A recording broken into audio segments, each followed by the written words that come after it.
ازيكم عاملين ايه؟ انا النهارده قررت اكون رجل اعمال وابدا شركتي الخاصه لتصنيع الملابس الرياضيه. بس الحكايه ما بداتش كده خالص.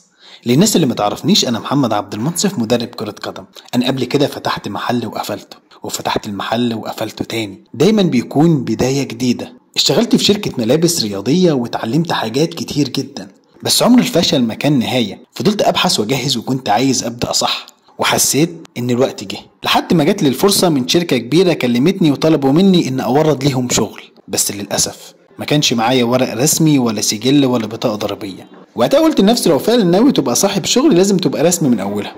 وبالفعل بدات في اجراءات السجل التجاري والبطاقه الضريبيه، ومن غير محامي ولا حتى محاسب قانوني اللي بيوجهوني صح. بس خدتها خطوه خطوه. الحمد لله بدات احقق اول حلم. دي بدايه صغيره بس بحلم انها تكبر وتوصل لكل بيت في مصر وبره مصر. المنصف سبورت، شريكك للنجاح الرياضي. المنصف سبورت، مننا لينا.